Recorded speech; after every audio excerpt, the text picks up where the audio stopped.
So today you're going to be painting your paper, and I just wanted to quickly show you how to use a paint and brush and all that good stuff. I've already painted this whole paper, and this is actually with tempera cake. So this is going to be one of your options, and you can see how all my lines are nice and clean. I've covered up all the white, and my brush strokes are nice and smooth. So I'm going to show you how to do that using watercolor also. So new piece of paper. I've got water here, I've got a brush, and I've also got watercolors.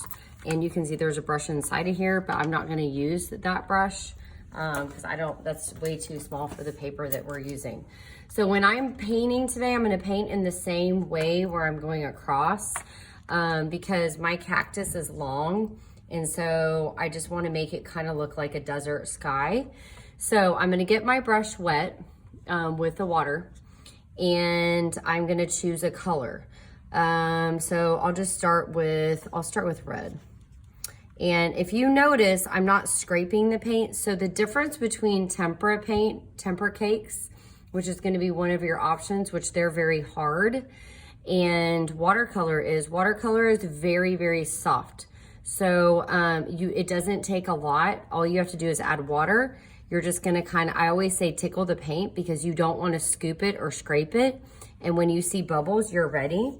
And you're going to just paint in strokes, whether it's side to side or up and down, depending on how you're sitting.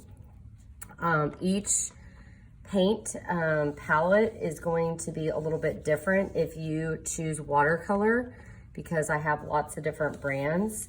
And obviously the more water you add to your brush, the lighter the value of the color is going to be.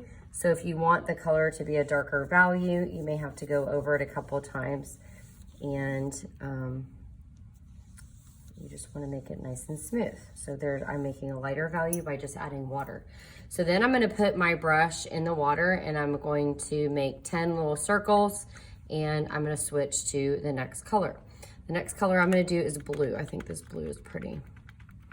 So I'm gonna make a line.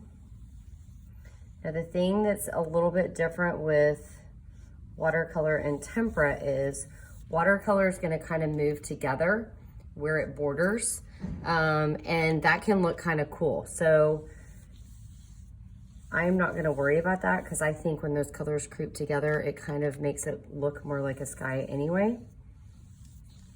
But you can see I'm not scraping my brush on the paper.